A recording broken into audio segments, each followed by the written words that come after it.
नमस्कार दोस्तों, मैं रूपाली कुंभकार, पीएचडी से स्कॉलर इन विनोबा वे यूनिवर्सिटी। आप सभी का हमारे यूट्यूब चैनल डीएनटी एकेडमी में स्वागत करती हूँ। आशा है कि आप लोग अच्छे होंगे, स्वस्थ होंगे और अपने घरों में रह रहे होंगे। जैसे कि दोस्तों, मैंने पिछले वीडियो में बायोडाइवर्सिटी के मेजरमेंट और उसके इम्पोर्टेंस के बारे में चर्चा किया था। उसी तरह से आज जो हमारा विषय होगा वो बायोडाइवर्सिटी से ही रिलेटेड होगा। और हम जो आज अध्ययन करने वाले हैं वो है बायोडाइवर्सिटी, लॉस ऑफ बायोडाइवर्सिटी। तो दोस्तों चलिए देखते हैं कि लॉस ऑफ बायोडाइवर्सिटी क्या होता है। जैसा कि आप जानते हैं दोस्तों कि हमारा जो बायोडाइवर्सिटी है वो दो कारणों की वजह से उनमें ह्रास आता है या उनका विनाश होता है। तो पहला जो रीजन है वो प्राकृतिक कारण हो सकता है, प्राकृतिक आपदाएं हो सकती हैं। दूसरा है आपका मानव निर्मित या मानव के द्वारा जो भी कार्यकलाप किए जा रहे हैं उसका प्रतिफल हो रहा है कि बायोडाइवर्सिटी दिन ब दिन घटते जा रहे हैं। बढ़ता हुआ प्रदूषण, बढ़ते हुए पेड़ के कटाव, डिफॉरेस्टेशन जिसको हम लोग बोलते हैं, इस तरह के प्रक्रियाओं द्वारा इंजीनियरिंग वर्क जैसे हैं, फिर आपका वनों का कटाव जो हो रहा है कृषि क्षेत्र को बढ़ाने के लिए।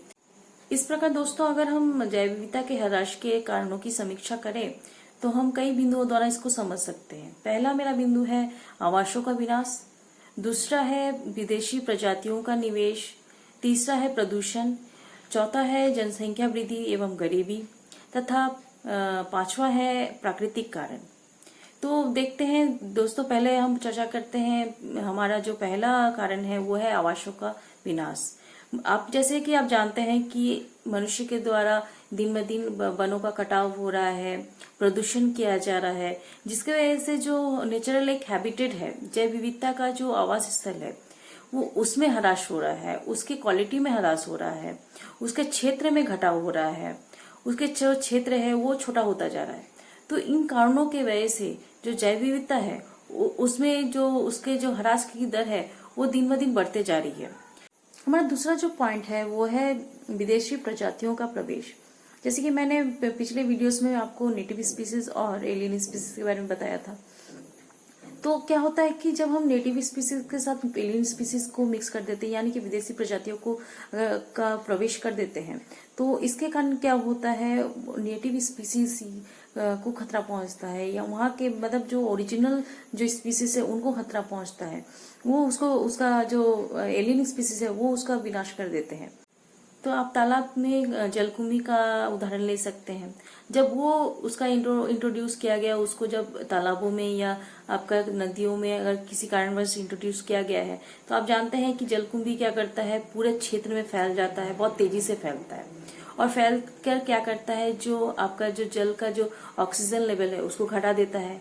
और क्योंकि वो पूरे जल में फैल जाता है, इस कारण से जो फोटोसिंथेसिस का कार्य है, प्रकाश संश्लेषण का जो कार्य है वो भी उसमें रुकावट आ जाता है, जिसके कारण जो हमारे उत्पादक हैं, जो वनस्पतियां हैं, उत्पादक वनस्पतियां हैं, उनमें उनमें जो खाना बनाने की जो प्रक्रिया होती है वो भी उसमें भी ह्रास होता है।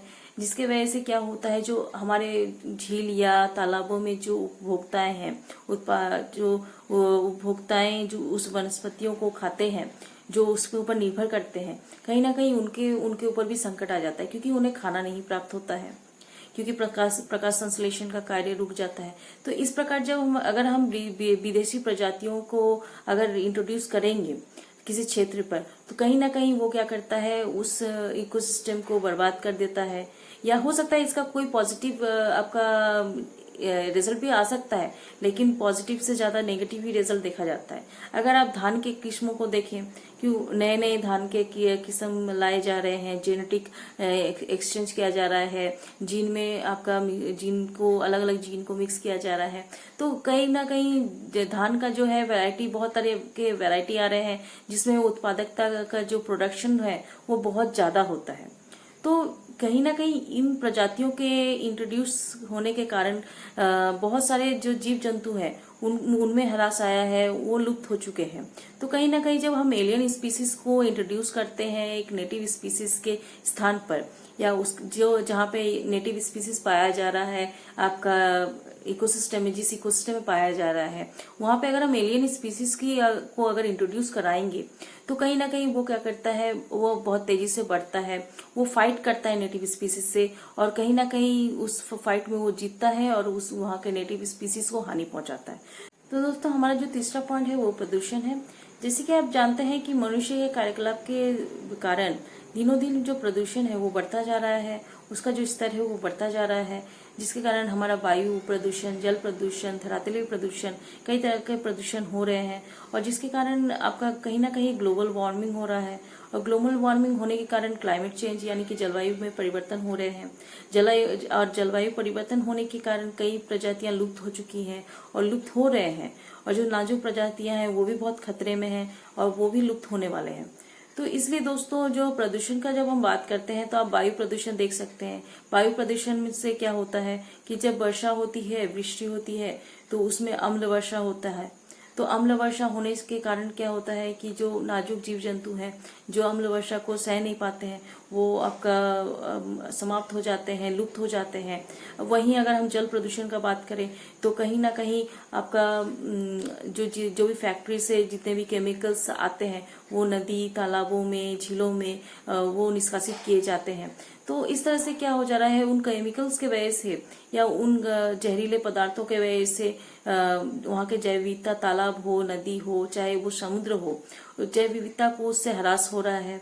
आप देख रहे हैं कि जो ऑयल का एक्सट्रैक्शन किया जाता है यानी कि जो पेट्रोलियम का जो आपका निकाला जाता है उसके कारण जो जिस स्थान पर पेट्रोलियम निकाला जाता है उस स्थान पर तेल फैल जाता है और कहीं ना कहीं तेल क्या होता है वो डिजॉल्व नहीं हो पाता है और डिजॉल्व नहीं होने के कारण जो जीव जंतु हैं, कुछ जीव जंतु उस चीज को तो सह लेते हैं लेकिन कुछ जीव जंतु उसको नहीं सह पाते हैं और वो क्या करते हैं, वो मर जाते हैं। अगर आप अगर कभी न्यूज में देखे होंगे तो कभी कभी देखते होंगे कि डिस्कवरी चैनल्स में अगर आप देखे होंगे तो देखे होंगे कि जो पक्षियां हैं, कुछ पक्षियां हैं आपका समुद्र में उतरी हैं और समुद्र में उनका पंख भीग जाता है क्योंकि तेल का मात्रा होता है तो उनका पंख सूख नहीं पाता और वो क्या होता है कि उस स्थिति में वो डूब के मर जाती है।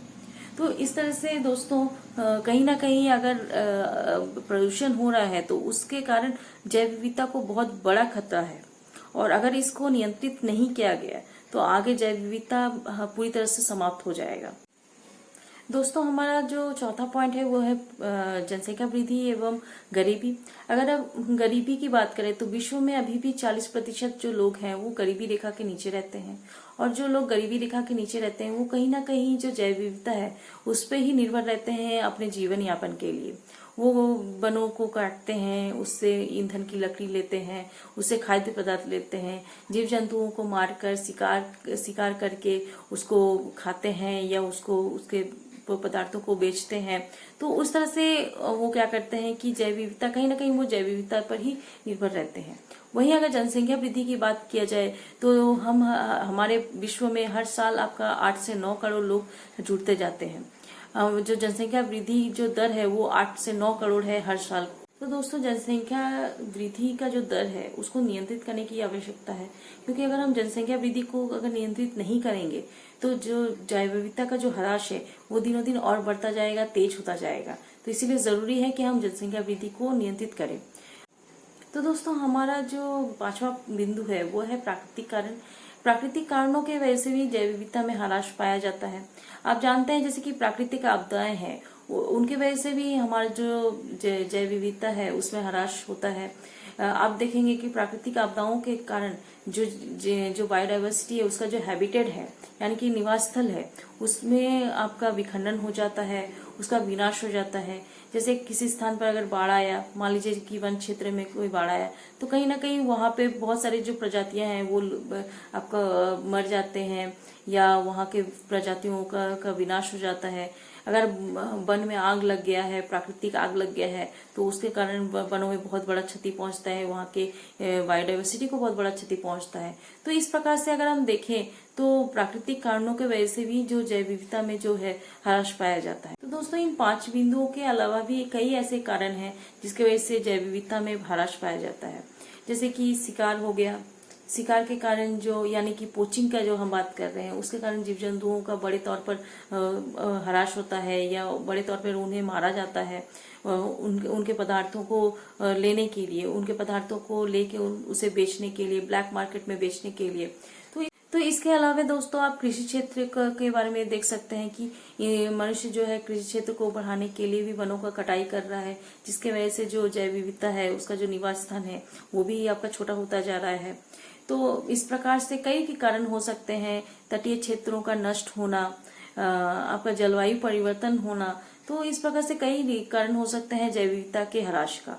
तो हमारा पहला जो कारण था वो था आवासों का विनाश, दूसरा विदेशी प्रजातियों का प्रवेश, तीसरा प्रदूषण, चौथा आपका जनसंख्या वृद्धि तथा गरीबी, तथा पांचवा जो है प्राकृतिक कारण है, तथा अन्य कारणों के बारे में भी हमने चर्चा किया, जैसे कि शिकार, कृषि क्षेत्र को बढ़ाने का जो कार्य किया जा रहा है उसके वजह से जैव विविधता का ह्रास होता है, तटीय क्षेत्रों का विनाश या तटीय क्षेत्रों को नष्ट किया जा रहा है और उस कारण से जलवायु परिवर्तन हो रहे हैं, उस कारण से भी जो जैव विविधता का जो है वो ह्रास होता है।